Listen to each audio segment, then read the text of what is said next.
नमस्ते भारत में 8 बजे की 8 स्पेशल रिपोर्ट में अब उस खबर की बात करते हैं जिस पर कल से लगातार पल पल की जानकारी आप एबीपी न्यूज के जरिए पा रहे हैं। व्हाइट हाउस से जाते जाते ट्रंप ने दुनिया के सबसे शक्तिशाली देश के लोकतंत्र पर ऐसा कलंक लगा दिया जिसे मिटाने में एक लंबा वक्त लग जाएगा और इसीलिए दुनिया भर में अब उनकी खूब आलोचना हो रही है।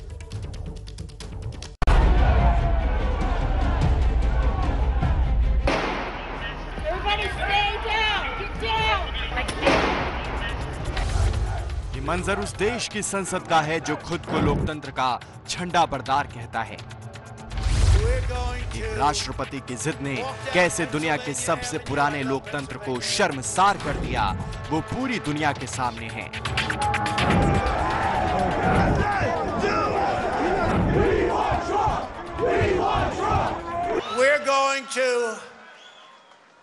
We're going to walk down Pennsylvania Avenue. I love Pennsylvania Avenue. And we're going to the Capitol. Trump के इस भड़काऊ बयान के बाद अमेरिका में बुधवार को व्हाइट हाउस से लेकर कैपिटल हिल तक जो कुछ भी हुआ उसे देखकर हर कोई हैरान है।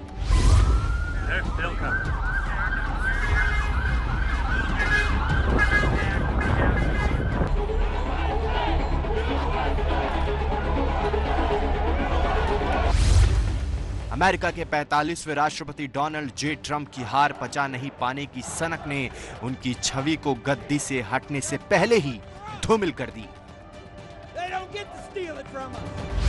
अमेरिका के भावी राष्ट्रपति जो बाइडेन समेत पूर्व राष्ट्रपति बराक ओबामा, जॉर्ज बुश और तमाम बड़े नेताओं ने ट्रंप के गैर जिम्मेदाराना रवैये की कड़ी शब्दों में निंदा की।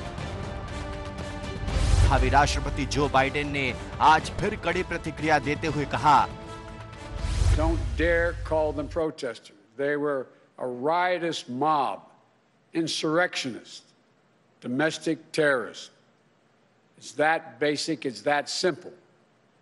And I wish we could say we couldn't see it coming. But that isn't true. We could see it coming. इस बीच अमेरिका के हाउस ऑफ रिप्रेजेंटेटिव के अध्यक्ष और डेमोक्रेटिक पार्टी की नेता नैन्सी पेलोसी ने कैपिटल पर हुई हिंसा के लिए राष्ट्रपति ट्रंप को तुरंत हटाए जाने की मांग की है। पेलोसी ने इसके लिए संविधान के 25वें संशोधन का इस्तेमाल करने और जरूरत पड़ने पर तत्काल महाभियोग प्रक्रिया शुरू करने की मांग उठाई है। In calling for this seditious act, the President has committed an unspeakable assault on our nation and our people. I join the Senate Democratic leader in calling on the Vice President to remove this president by immediately invoking the 25th Amendment. पहली बार America का राष्ट्रपति social media पर ban हो गया। जो Facebook, Instagram चुनावों के दौर में ट्रंप के साथ नजर आया था, उसी ने ट्रंप को अनिश्चित काल के लिए बैन कर दिया है। फेसबुक के सीईओ मार्क जकरबर्ग ने इसके लिए बयान भी जारी किया। उन्होंने लिखा, हमारा मानना है कि इस अवधि के दौरान राष्ट्रपति को हमारी सेवा का उपयोग जारी रखने की अनुमति देने के जोखिम बहुत बड़े हैं। इसलिए हमने उनके फेसबुक और इंस्टाग्राम अकाउंट पर अनिश्चित काल के लिए ब्लॉक को बढ़ा दिया है और कम से कम अगले 2 सप्ताह तक, जब तक कि सत्ता का शांतिपूर्ण हस्तांतरण पूरा नहीं हो जाता। इससे पहले ट्विटर ने भी ट्रंप के चुनाव में धांधली के बयानों के कारण बड़ा कदम उठाते हुए ट्विटर हैंडल पर 12 घंटे के लिए रोक लगा दी थी। साथ ही ये चेतावनी दी कि अगर भविष्य में ट्रंप ने नियमों का उल्लंघन किया तो उनके अकाउंट पर स्थायी रूप से रोक लगा दी जाएगी।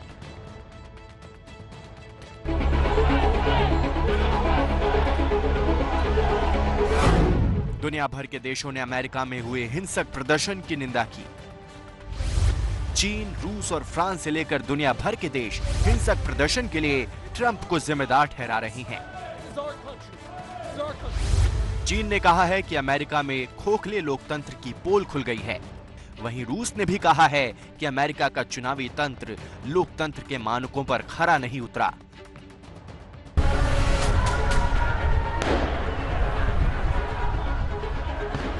फ्रांस ने भी अमेरिका में हुए हिंसक प्रदर्शन के लिए ट्रंप को आड़े हाथों लिया है। What happened today in Washington, D.C. is not America, definitely. We believe in the strength of our democracies. We believe in the strength of American democracy. He encouraged people to storm the Capitol, and insofar as the president consistently has cast doubt on the outcome of a free and fair election, I believe that was completely wrong. I think what President Trump has been saying about that has been completely wrong, and I unreservedly condemn. America में हुई हिंसा पर भारत के प्रधानमंत्री नरेंद्र मोदी ने भी प्रतिक्रिया दी। PM Modi ने कहा कि लोकतंत्र में सत्ता का हस्तांतरण शांतिपूर्ण ढंग से होना जरूरी है।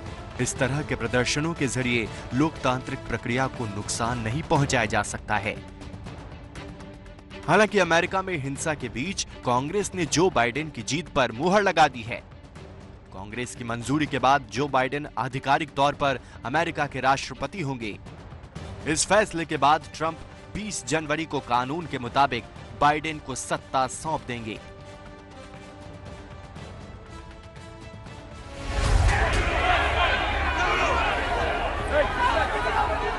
बुधवार को हुई हिंसा के बाद वॉशिंगटन के मेयर ने शहर में कर्फ्यू लगाने के साथ ही 15 दिनों के लिए इमरजेंसी का भी ऐलान किया है। दुनिया भर के अखबारों में अमेरिका और ट्रंप प्रशासन की थू-थू हो रही है। वॉशिंगटन पोस्ट ने लिखा है कि अमेरिका में जो कुछ हुआ उसके लिए सीधे-सीधे ट्रंप जिम्मेदार हैं। लंदन के डेली टेलीग्राफ ने कहा है कि अमेरिका में लोकतंत्र को बंधक बनाने की साजिश। अमेरिका में ट्रंप ने जाते जाते वो कर दिया जो 225 साल के इतिहास में कभी नहीं हुआ। अमेरिका के लोकतंत्र पर लगा ये दाग छूटने में लंबा वक्त लगेगा।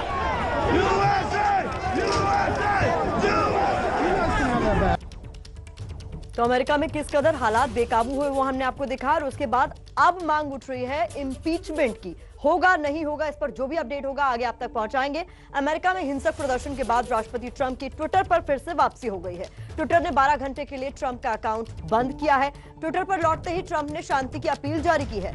ट्रंप ने कहा कि वो 20 जनवरी को सत्ता सौंपने को तैयार है। ट्रंप ने कहा कि अमेरिकी लोग हमेशा कानून का पालन करते हैं, मैं भी कानून का पालन करूंगा और चुनाव से जुड़े विवाद को कानूनी चुनौती दूंगा। I would like to begin by addressing the heinous attack on the United States Capitol. Like all Americans, I am outraged by the violence, lawlessness, and mayhem. I immediately deployed the National Guard and federal law enforcement to secure the building and expel the intruders. We have just been through an intense election and emotions are high, but now tempers must be cooled and calm restored. We must get on with the business of America.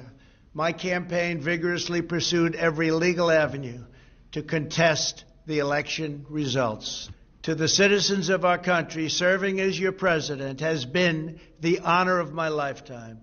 And to all of my wonderful supporters, I know you are disappointed, but I also want you to know that our incredible journey is only just beginning. Thank you, God bless you, and God bless America.